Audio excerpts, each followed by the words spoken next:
Thank you. They're the first words I wanted to say to you in 2020 because of what happened in December. And so before I start everything, I want to say thank you. Thank you for your generosity, both in serving last year, if you were part of a team that served in this church, served people, served God. And thank you if you were part of giving and of your finances for this church and for this ministry. And as God called me here to lead this church, I just want to say as leader that thank you. We are in this together, we're doing it together, and we can't do it alone. And so thank you for your generosity. It was late in November, I touched a 3-part series on, I'm sure you remember it well, it was a series on our vision, and 3 questions our vision causes us to ask. How will I pray, who will I reach, and what will I give? And then following that final sermon series, What Will I Give, that final sermon, we went into December, and we had, as a result of your generosity, the best month we've ever had in our church for giving. There was $360,323 given to the church from you that month, of which $40,000 was set aside for our special Christmas offering. And I just think, wow, that was a light, that was a glimpse. Yeah, let's honor God and let's thank one another. Thank you. And I just can't help but think that that's the kind of heart that it takes to accomplish the vision that God's called us to double our impact by 2025. And I'm just amazed and very thankful to you. We'll give you an update on the Christmas offering, the projects that we had. As we go further in the spring, we'll update you in things and when they're completed. But I just wanted to say thank you to you for your generosity, both in your serving, your giving of time, and your money. Thank you very much. Now, growing is a thing we're supposed to do. Most of us are growing this way, but I'm not talking about that today. I'm talking about growing on the inside, growing in our relationship with God. And it starts with this question: what is my purpose? What is my purpose? So there was an individual, his name was Hugh Moorhead. He was 45. In the early 2000s, he picked up, it would have been, well, it wasn't pre-email, but it was, email wasn't a lot then, but he wrote well-known philosophers and authors and leaders in our world and asked one simple question: what do you think is our purpose in life? Now, I can't tell you all, but here were some of the famous philosophers and leaders of the day back in the early 2000s. Writer Isaac Asimov wrote back to Hugh Moorhead and said, "As far as I can see, there is no purpose to life." And psychiatrist Carl Jung said, "I don't know what the meaning or the purpose of life is, but it looks as if there were something meant by it." It seems like there should be a purpose to it, but I don't really know. Arthur Clarke, who's the author of 2001, wrote back to Moorhead and said, "I'm afraid I have no idea of the purpose of life." Psychiatrist and inventor of the RET therapy, Albert Ellis, wrote, "As far as I can tell, life has no special or intrinsic meaning or purpose." William Gass, a philosopher, wrote, "There's no meaning to life." This one's the one I kind of chuckled at. Thomas Nagel, who wrote a book called What Does It All Mean, wrote back to Moorhead and said, "I'm afraid the meaning of life still eludes me." And yet he wrote a book saying, what does it all mean? Now, what if Moorhead wrote you and asked you, what do you think is the purpose of life? What's the purpose of life? When you ask us non-philosopher, non-inventor, non-leader types what we think the purpose of life is, usually it's something like this: to do the best that I can with the time that I have. It sounds pretty noble. To treat others the way that I like to be treated. To live a life that actually treats others with respect and dignity. Or to work hard and provide for my family, which is a noble responsibility.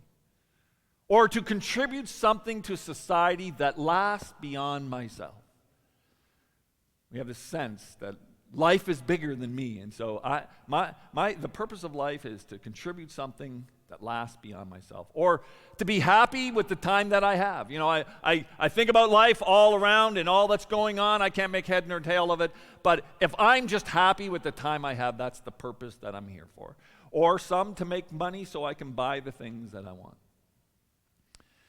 Now, none of these are intrinsically bad or evil in and of themselves. There's just one thing about them that make them totally unworthy to be your purpose of life. And that is, they are all me-centered. When you ask the purpose of life, all these responses look inward to self, and they say of ourselves, what can I find in and of me that tells me I have meaning? Where do I find my meaning? Well, I got to look inside myself to find meaning. Now, Rick Warren wrote the second best-selling book in the English language. The first is the Bible. The second was his The Purpose-Driven Life. And this is what Rick Warren says. It's not about you. And just stop. Think about that sentence. Your life, my life, is not about me. The purpose of my life is far greater than my own personal fulfillment, my own peace of mind, or even my own happiness. We're talking now about the purpose of my life. It's far greater than my family, my career, or even my wildest dreams and ambitions. If you want to know why you were placed on this earth, you must begin with who? God. You were born by His purpose and for His purpose. Now, it kind of makes sense that if I want to know the purpose of my life, that I'm not going to look within because I had no say on whether I would be here, or what time of the history I would be here, or what gifts that I would have, or what opportunities I would have, or where I was born. I had no say on any of that. I just kind of showed up on this earth without even knowing I was showing up on this earth. I had no part in the reason and the purpose of my existence, the most critical, essential reality of my life, that I exist. I had no say, no part, no action in it. Neither did you. And so, to look inward for my own purpose would be foolish. I have to look at my Creator. Psalm 139. David said this, written thousands of years ago, "For you created my inmost being. You created everything about me, and even that inner part of me. You knit me together, you knit me together in my mother's womb." That God was fashioning and shaping you as a specific individual while you were being formed in your mother's womb. This is why we believe in the sanctity of life, because there is a supernatural act going on inside a mother's womb where God is shaping an individual whom He has decreed would exist. I praise you because I'm fearfully and wonderfully made. Your works are wonderful. I know that full well.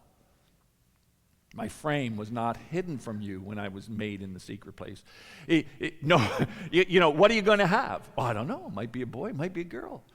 Could be the other thing too. I don't know. It's one of them. What's he or she going to be like? What color of eyes? What hair? What will their personality be like? I don't know. We'll have to see.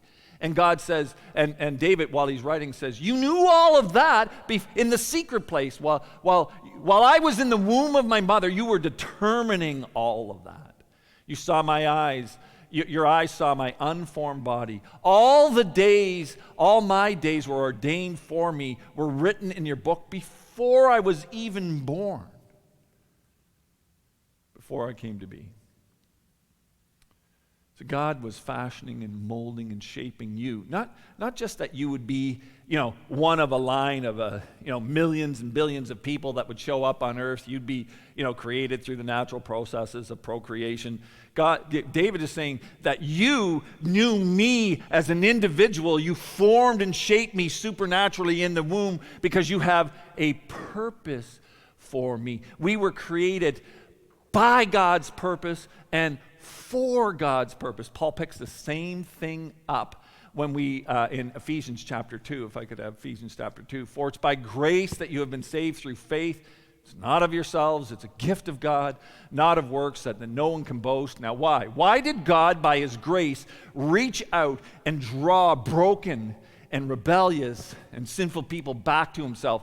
Because, or for, we are God's handiwork, created in Christ Jesus to do good works, which God has prepared in what? In advance. Can more of you say that? In advance of your even coming to faith. In fact, by Psalm 39, we know in advance before you were even born and while you're being shaped and while I was being shaped, God had prepared in advance works, a purpose for me that I should do.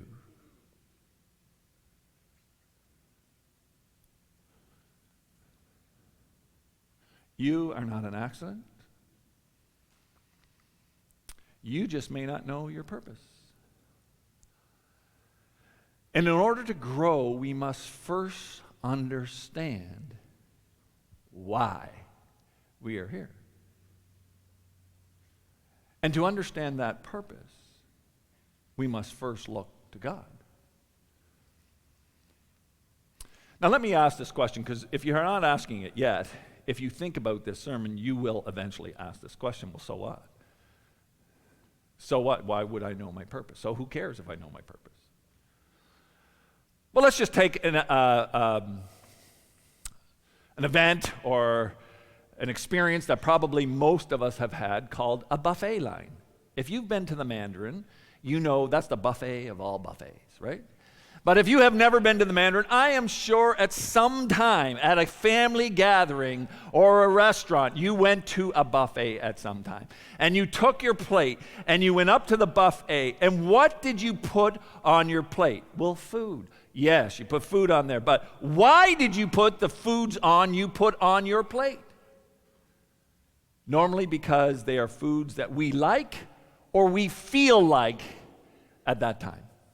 And so we couldn't put everything on our plate, so we pick and choose. And why do we pick and choose the foods that we pick and choose? Because usually they're what we want. It's something we like or something we feel like at that moment, so we put it on our plate and we go back to our table and eat it. But have you ever seen a high-level athlete approach a buffet? Well, probably not, because they wouldn't go to those kinds of things. But if they did, what would they do as they went through the buffet? They pick and choose foods with a totally different mindset. What's their mindset? They pick and choose foods that will adequately fuel their body to accomplish their purpose. So their choices are determined by their purpose. They want to win in whatever sport that they are involved in. They want to eat the right foods that will enable this body to perform so they can fulfill the purpose that they have set for themselves to win. Their purpose determines what they eat off the buffet. Well, it's like that in life. If you don't know what your purpose is, what do you pick and choose to do with your days? What do you pick and choose on your decisions? Well, whatever you feel like. Whatever we want. Whatever I want. What I feel like at the moment, or I think I feel like, whatever my desire is, that's what I choose. That's what I do. That determines the choices I make through my day. But if you have a clear purpose that you know your life is about, what will you pick and choose? Only those things that advance the purpose that you have. Josh McDowell, at one time was an apologist for the faith. I haven't heard a lot about him. He's older now, but I haven't heard a lot about him. But he was really engaged in defending the faith and explaining the faith to people who are outside the faith. And he said he had a friend who was a headhunter. So this friend would go around and would recruit executives for high-level companies, so high-level executives. And part of his role that made him so good at it was he would determine and figure out who the person was and did they fit the job and the culture of the job before he would recommend them for that job. And so it was a lot of questions and spending time and asking and trying to get into the head of the executive in order to understand the person to determine whether he wanted to present this person as the answer to this company's search.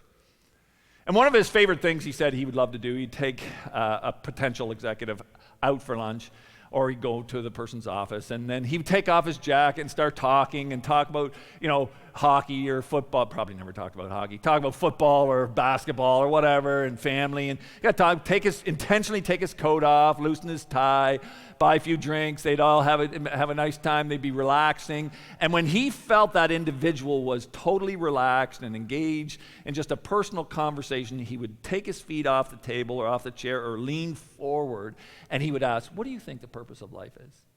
And he said he always caught people. He was never surprised by the answer he'd get. The people would stumble and think through and give kind of, well, I guess it's to do the best I can, leave stuff. And it was always a me-centered purpose. And he would ask that question in order to get into the mind of the individual to see how they looked at life. And he said one time he did the same thing. He brought a guy out and he was sitting there talking, one took the jacket off, talked about other things, and right at the right moment leaned forward and said, "What do you think the purpose of life is?" A question he'd asked many other executives.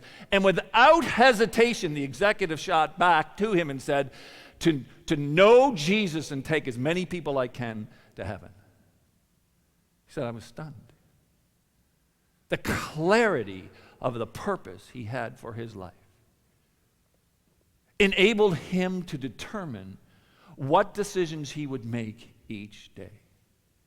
He knew why he was here, and knew what he was looking for, and knew how to live it out. Until we understand the purpose of our lives, I don't think we can adequately live a life that has eternal benefits and that has lasting meaning.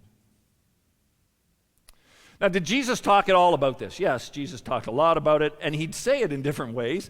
And John chapter 6 is, I want to land on this passage, though it's not the only passage that Jesus talks about why we're here and how we're supposed to respond to God, but it's the one that we're going to use today.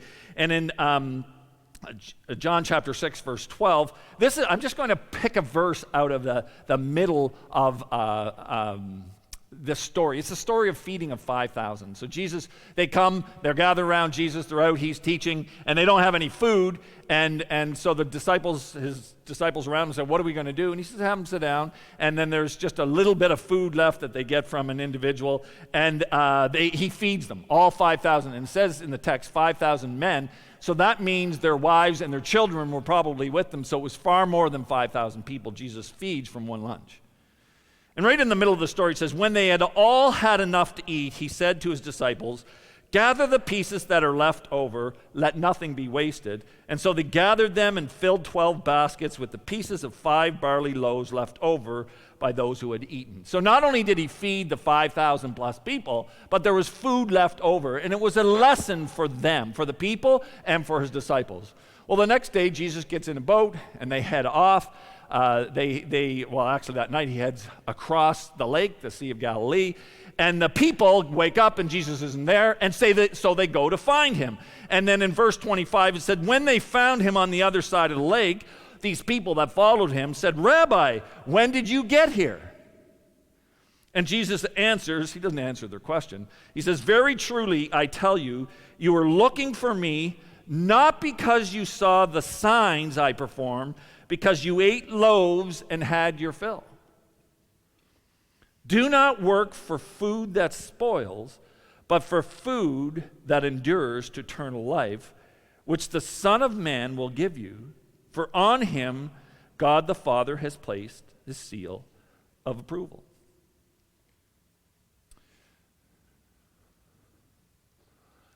So Jesus says to them, look, don't follow and chase after this world, looking for things that will just feed your temporary desires. Jesus didn't have a problem with them eating food. He gave it to them. But he said, I know what you're after. You're just after whatever you want and whatever meets your need and your desire at the moment. But I'm here to tell you, I'm here to show you a greater way, a way of meaning, a way of existence, a way of life. And so the disciples, or the people, ask of Jesus, well, then what must we do to do the works of God, the works God requires? In other words, they say to him, well, okay, if we're not supposed to look after food, well, what is it we're supposed to be focusing on? In other words, what's our purpose? What does God require of us? If it's not coming to get food, what are you talking about? What is it that is the purpose that we should be seeking after? And Jesus says to them, the work of God is this, to believe in the one he has sent. If you want to know what God requires of you, the purpose that he has outlined for your life, it is to believe in the one he sent. Now stop for a second. You'll fall into one of two categories sitting here around this verse. Either you do believe in Jesus or you don't. I'll talk in a moment to those of you that don't believe in Jesus. Because I want to talk to those of you that believe or say you believe in Jesus. As soon as I read that verse, I'm thinking something went on in your mind, something like this. Oh, good, yeah, I've done that. You know, I was at a camp and I prayed to receive Jesus, or I was by my bed and my mom or my dad knelt down with me and helped me pray to receive Jesus, or I was in Sunday school and the teacher was teaching about Jesus and I realized I had to believe, and so I prayed with my Sunday school teacher to believe in Jesus. Or a friend, or I was at a seminar, or I was somewhere and you prayed, there was an event one day in your life and you prayed to receive Jesus. Now, here's the problem. There's nothing wrong with that. We all have to come to that place where we deal with our sin by giving it to Jesus and believing that his death and resurrection pays for our sin, takes the shame, the things that we would be embarrassed for people to know, the things that make us feel pushed away from other people, our family, the things that we feel the deepest sorrow about. They're the things that we have to bring our sin, our brokenness to Jesus and give to him and believe that his death not only pays for, but heals those things and makes me right with God so I'm free to enter a relationship with God. We all have to make that choice.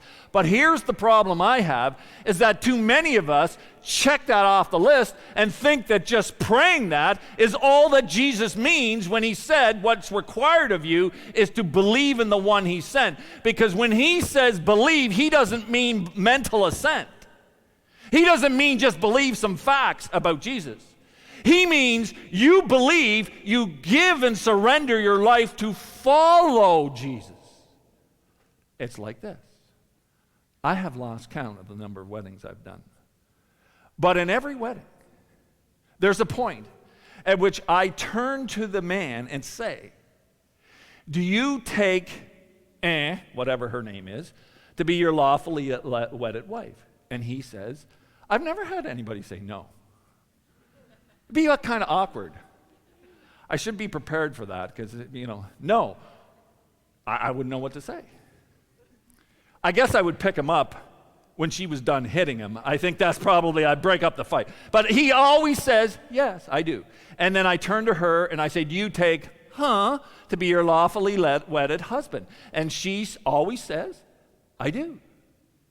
Now, those two and everybody in the room knows when they're saying I do, this is not just a decision they're making today that will have no impact on the rest of their lives.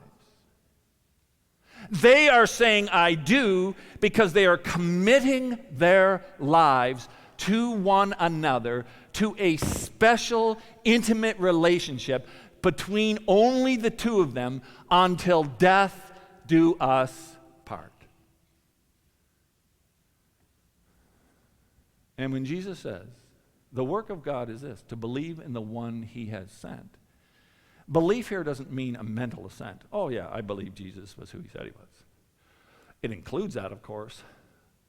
But it is a decision where you make to commit your life to Jesus Christ, to follow him in relationship the rest of your life. Just like a guy says, I believe she's the one for me, and that belief leads to a decision of total commitment for the rest of his life. Just like when a woman says, I believe he's the one for me, and that decision leads to a commitment of her total self to that man for the rest of their life. So when Jesus is talking about belief, now this, I'm talking to those of you that checked off, I prayed that prayer. If that was not your understanding, or that is not your lifestyle, then you need to question what you actually prayed. Was it what Jesus was talking about? Oh, I don't doubt you prayed the prayer. I don't doubt you were sincere when you prayed it. But if you're not walking in relationship with Jesus, then I don't think you entered into the same kind of relationship Jesus was talking about. The same kind of belief. Any more than a guy who says in his wedding, I do, and then goes out and continues to date other women. I would say, I don't think you understood what you were saying in front of all those people when you said, I do.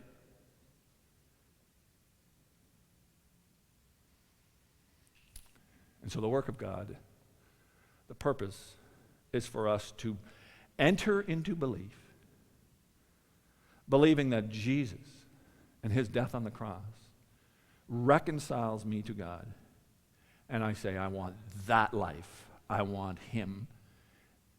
And by faith, I give myself to Jesus for the salvation of my soul, for the forgiveness of sins, but so that I might walk, follow, live with, be in relationship, whatever metaphor you want to use, with Jesus every day of my life.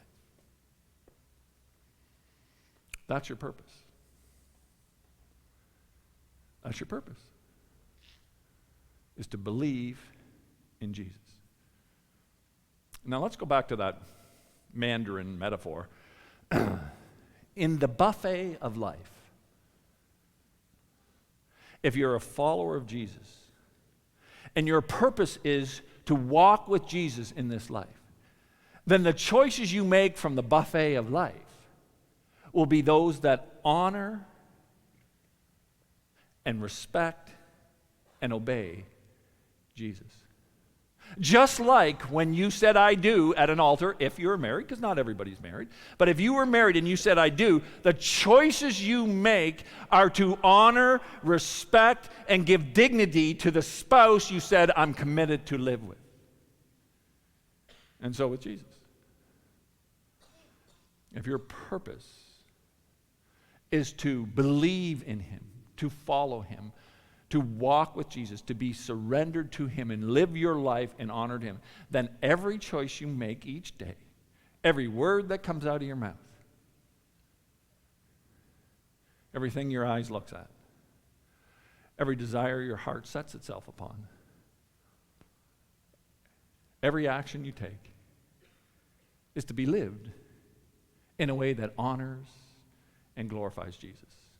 And in return, he promises that he will pour life, the life of God, into you. And he does it through our obedience. As we obey him, we begin to experience the life, the joy, the fullness that he talked about. It comes through the gateway of obedience.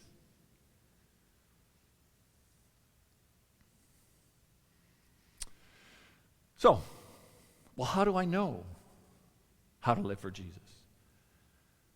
How do I know what decisions I should make? Because not everything is in the Bible. The Bible doesn't tell me what job to take. It doesn't tell me what house to buy. It doesn't tell me what clothes I should wear. The Bible doesn't even tell me who I should marry. These are big decisions. Well, as we learn to walk in daily communion with God, he speaks to us through his word, through other people, through the Spirit's prompting in our lives. And the closer we get to Jesus, the more we know the mind and the heart of Jesus. Just like the more you grow in your relationship with your spouse, you can what? Finish their sentences. You know what they're thinking. You know what they're going to say because you've been around them so much that their heart is impressed upon you and you know what they're thinking. And as we walk with Jesus and grow in our relationship with him, guess what? We begin to know what his heart is and what his mind is thinking and what his word says and how his Spirit is directing us. These things we learn, but you only learn it as you fulfill the purpose of walking with him in belief day by day. And that's why we're doing this series. Growing. Because our relationship with Jesus is not something that is static, it's dynamic, it's growing. And as we engage in spiritual practices, our relationship with him grows. And so this new year, I want us to look at various spiritual practices that help us to grow. And I'm asking you to be thinking about and praying, God, how do you want me to grow? Now, for some of you who don't believe in Jesus, your step of growth would be this. I need to settle my sin issues. I keep going to this church and I keep hearing that I'm separated from God because of my sin, and I need to settle that issue. I've got things in my life, in my past, or things that are happening now that I know dishonor God, and I don't know what to do about them. But the gospel message says that Jesus' death on the cross settles our sin issue, deals with them, pays the punishment for them, but also restores relationship back with God for those that are willing to say, Jesus, I believe your death. I confess my sin, and I surrender my life to you. Maybe that's the growth step for you going forward in this new year, to settle where you are at when it comes to belief in Jesus. Now, for others of you, you say, no, I've made that decision. I laid it all but for Jesus. But you know what? I've been wandering. I wouldn't say that Monday through Saturday I walk with Jesus. I wouldn't say that's really that important to me. And God's been getting my attention. I just feel this sense of emptiness, and I have this sense of purpose in my life, and the things I thought would bring me happiness are kind of crumbling. And I have all this relational breakdown. And I feel at times, in those quiet times when I'm driving to work or I'm sitting watching TV at night mindlessly and nobody's around, I feel like, man, my life doesn't have really any meaning or purpose to it. For those of you that have wandered away from Jesus, then he's calling you to come back. It's time to come back. And maybe that's where you're at, and you sit here, you come to church, but really, through the week, Jesus would be a stranger. And so maybe that's your growth decision.